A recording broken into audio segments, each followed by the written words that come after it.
Mapagpalang umaga po sa ating lahat. Purihin ang Panginoon sa kanyang patuloy na pag-iingat sa ating buhay at muli nating pag-aaralan ang aklat ng In Heavenly Places. It's October 28, entitled Living Above the World. Sa ating key text sa 2 Corinthians 4 verse 18, while we look not at the things which are seen, but at the things which are not seen, for the things which are seen are temporal, but the things which are not seen are eternal. In his teaching, Christ sought to adjust the claims of heaven and earth. He saw that men are in danger of cherishing an inordinate love for the world. The love of God is supplanted by a love for the world. Nothing but the power of the omnipotent God can dislodge this love. The things which are earthly and temporal lead men away from God, although the advantages to be gained are but an atom in comparison with eternal realities. So dito mga kapatid, itinuturo sa atin ng ating Panginoon na yung pagsisikap ni Kristo na itama ang pagtingin ng tao sa ugnayan ng mga bagay sa langit at sa lupa. Dahil kadalasan ngayon ay talagang nawala na yung ating pananaw sa makalangit na bagay. Na punong-puno na yung ating isipan sa mga temporaryong nakikita ng ating mga mata. So nakita ni Kristo na ang mga tao ay nasa panganib na magtataglay ng labis na pag-ibig sa sanlibutan. Kaya ang pag-ibig ng Diyos ay napapalitan ng pag-ibig sa mundo. Kaya nakakalungkot isipin mga kapatid. Nawa ang ating isipan ay punuin natin ng mga makalangit na mga bagay. Tanging kapangyarihan lamang ng makapangyarihang Diyos ang makapag-aalis ng ganitong pag-ibig. So ipanalangin natin sa Panginoon na mawala na yung pag-ibig natin sa mga bagay na ating nakikita at ituon ang ating pag-iisip, ang ating puso sa mga bagay na makalangit. Bagaman ang mga pakinabang na nakukuha natin dito ay kasinliit lamang ng alabok kung ihahambing natin sa mga katotohanang walang hanggan.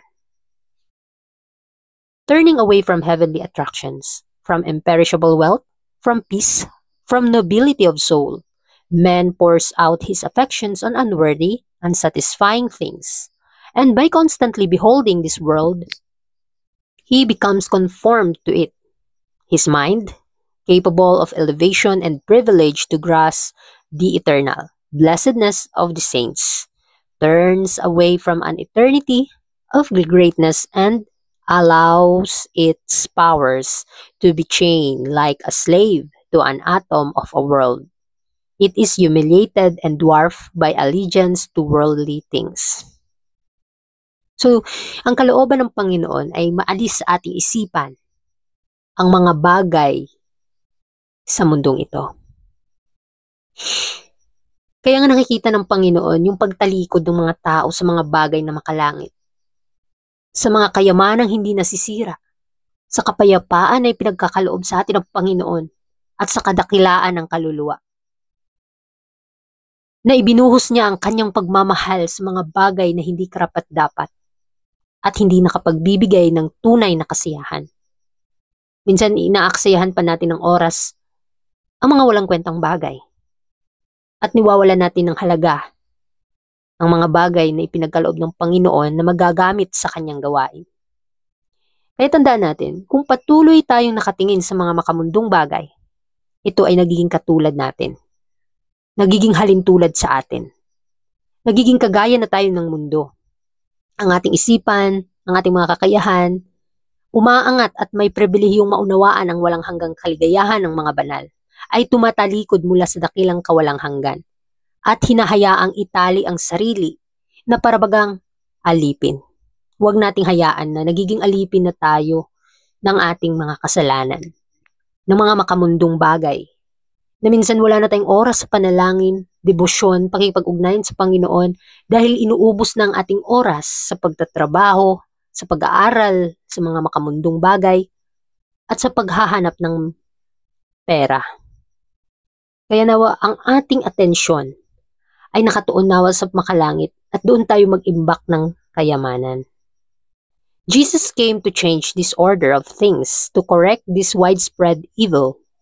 He lifts up his voice as the voice of God in warnings, reproofs, and entreaties, seeking to break the spell which infatuates, enslaves, and ensnares men.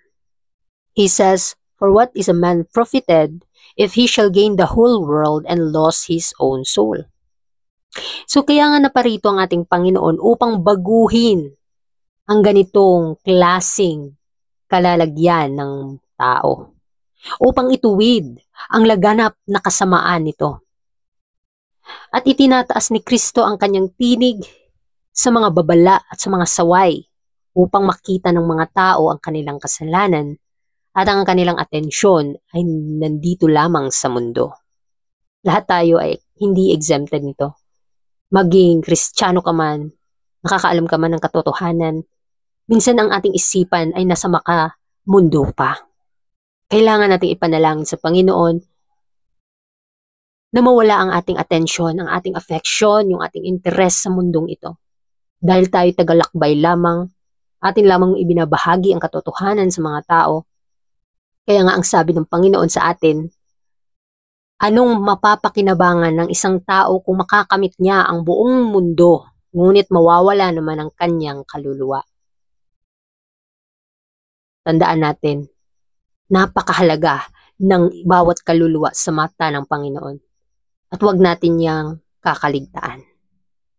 God would have us lift ourselves above the world. Jesus, the world's Redeemer, presents before us the eternal inheritance, the immortal riches.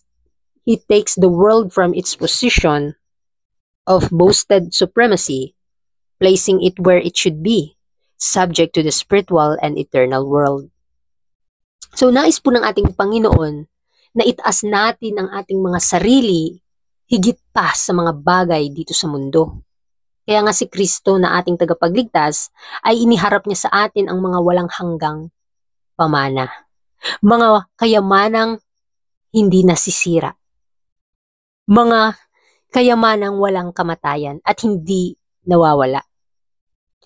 Kaya nga inaalis niya ang sanlibutan mula sa posisyong nitong ipinagmamalaking kataas-taasan. At minsan ito yung pinapahalagahan, hindi lang minsan. Ito talaga ipinapahalagahan ng mga tao kaysa sa pag-iimbak ng makalangit na kayamanan. Kaya nga bilang nasasakupan na espiritual at walang hanggang kaharian, kailangan natin itong ipanalangin sa Panginoon upang makamit natin ang mga pagpapala na hindi nakikita, mga pagpapala ng mga makalangit na bagay. Christ gave himself a sacrifice for the world. He cheerfully gave his own life as a ransom for an apostate world, and he does not design that selfishness and worldliness shall exist in the hearts of his followers. Conformity to the world is expressly forbidden by the word of God. God's chosen ones are to be just what he meant they should be, and what the apostle declares they are, a spectacle unto the world, and to angels, and to men. So, ito nga po, ang nais na ibahagi ng Panginoon sa atin. Kaya nga 'di ba, ibinigay ni Kristo yung kanyang sarili, ang kanyang buhay bilang hain para sa sanlibutan. Siya ang ating tagapamagitan. Nawa malugod ang ating mga kaluluwa nito. Malugod niyang inialay ang kanyang sariling buhay bilang pantubos para sa isang naghimagsik na mundo.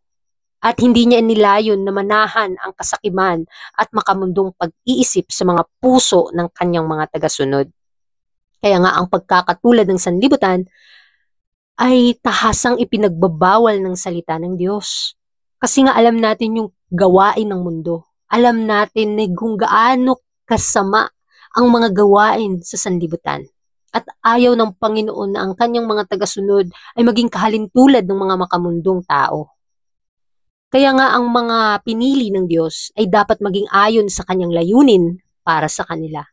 At gaya ng ipinahayag ni Apostol na sila ay isang panuurin ng sanlibutan, we are spectacles in the world, in unto angels and unto men. Ano yung ginagawa natin? nakikita tayo ng mga anghel.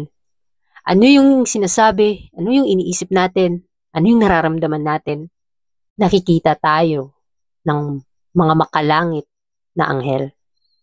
Kaya ano yung mga ginagawa natin? Nakikita din tayo ng mga tao. Kahit hindi natin sabihin, once na pinakita natin sa gawa, curious silang magtanong, bakit natin ito ginagawa? Kaya nawa sa ating pag-aaral sa umagang ito, ang ating pag-iisip ay lumampas nawa sa makamundong ito. Kundi kailangan ang ating isipan ay punuin ng mga makalangit na bagay. Ang Panginoon ang magbibigay ng pagpapala sa atin kung patuloy nating hinihingi ang mga bagay na ito. Hindi niya ipagkakait sa atin kapag ninanais ng ating kaluluwa na punuin ang ating isipan, ang ating puso, ng pagpapalang nanggagaling sa langit na kailanman ay hindi nakikita ng ating mga mata. Kaya mag-ipon tayo ng kayamanan sa langit at gamitin natin yung mga kayamanan sa lupa upang magtapos sa gawain ng ipinagkaloob ng Panginoon sa atin at bibigyan niya tayo ng korona na kailanman hindi mawawala. Mag-iipon tayo ng kayamanang walang expiration. Kaya sa umagang ito, purihin ang Panginoon and God bless sa ating lahat.